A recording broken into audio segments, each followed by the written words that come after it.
Now we have one last piece of bonus content I would like to talk about this week, and it's kind of a smaller topic, but one I want to talk about nonetheless, and that is the news that Finnish forward Jesse Puljujarvi has signed a 2-year, $2.35 million contract with the Edmonton Oilers.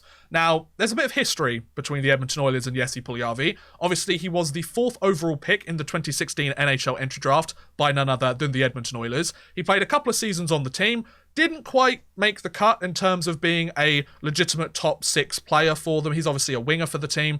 He decides, you know what? I want to go back home to Finland and go play for Karpat of the Finnish Liiga. He played there this last season, was almost a point per game in the Finnish Liiga, which for a 20-year-old is incredibly impressive. He started this year also with the with Karpat in the Finnish Liiga, which we mentioned in the episode, top of the Finnish Liiga right now, so he's playing pretty well for the team so far. However, he's managed to come to an agreement, so when the NHL season kicks back up again, Jesse Puljujarvi's going to be moving back to Edmonton and having a second chance with the Oilers. So let me just give you a bit of background, then Chris, I want to get your thoughts. So Puljujarvi signed a 2-year, $2.35 million contract. Has got an average annual value of just over $1 million a season. He scored 37 points in 139 NHL games. His best season was in the 2017-18 season when he scored 20 points in 65 games. So not bad production for a youngster, but still they were kind of hoping it would be a little bit more for him, or they were kind of hoping he would have taken the next step, but he hadn't quite done so. He's now 22 years old, so kind of most of his 20s he's been back home. So, and I saw an interview with him saying that he kind of feels like he's come back bigger and stronger and more confident in his game. So maybe this is an example of him taking some time back across the pond. They maybe tried to insert him into the lineup a little bit too quickly. He gets the chance to, refine his game overseas for a little while and feel like, you know what, I'm actually ready to do this time. I've got the confidence in my game. I'm ready to do this. So previously, his agent said that he didn't want to return to Edmonton. He'd prefer to be traded.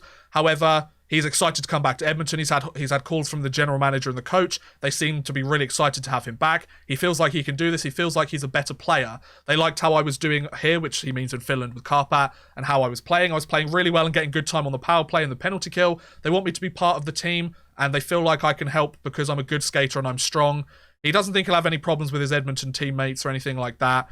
But essentially, he's going to stay with Karpat in the Finnish Liiga until the NHL season gets started. When that is, I guess we'll have to find out. So, Chris, I'll stop rambling. What are your thoughts on Jesse Puljujarvi signing with the Edmonton Oilers and kind of rebuilding this relationship?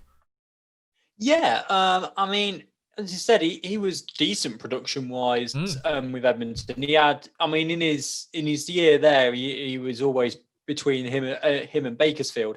But I mean, he's not the player we've seen that are kind of going back. I mean, I've seen this afternoon that Patrick Marleau's going back. Yes. There's players returning to their teams, kind of former teams. I mean, they're obviously impressed with. Obviously, he went to the Liga because they were starting obviously to get a little bit dissatisfied, I think, with his production and things like that. He's just completely teared it up in the Liga. 53 points in 56 games. I mean, you're near as much a point per game there. Yeah. And 7 points in 4 games to start this season. 5 goals in 4 games. So yeah, let alone being a point per game, he's a goal per game player at the moment. So essentially, since he's been in Karpat, including this season's numbers, he's been a point per game. He's been a point per game player 60 for games, the team. 60 points. Yeah, exactly. Yeah. So he's obviously impressed them to go back. It'll be interesting to see how he's done or how he does back in Edmonton, as you say, when the season starts. I mean, the NHL will start. I don't think there's probably a doubt about that. The one thing I do find interesting about this scenario is a kind of situation where they thrust the player into the lineup a little bit too early.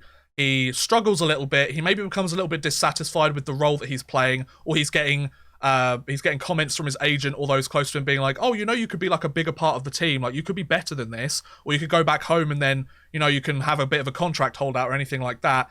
Or kind of struggles maybe adjusting to the North American lifestyle. And I mean, Edmonton's quite a big hotbed for hockey fans and the media. So maybe kind of the media saying, oh, he hasn't quite lived up to the potential, maybe hit him a little bit harder than he was expecting. There's obviously a lot of potential factors that could have got into him leaving. Him leaving from the team and being drafted so high is kind of a situation that I see in my mind, that could go one of two ways. It either goes the Jesse Puljujarvi way, or it goes the Lias Andersson way. Now, Lias Andersson, for those of you who can't remember or who don't know, he was the 7th overall pick by the New York Rangers in the 2018 draft, I believe. He played a couple of seasons with the New York Rangers, either 2017, 2018, I believe. I think it was the year after Puljujarvi was drafted. I can't quite remember off the top of my head. Shows them how much I know as a Rangers fan, right? So he played a couple of seasons with New York, but he'd never quite cracked the roster. He was kind of used as a 13th forward in a lot of ways. Didn't really get consistent playing time on the roster, and when he did, he only got a few shifts, a handful every period, if even every game.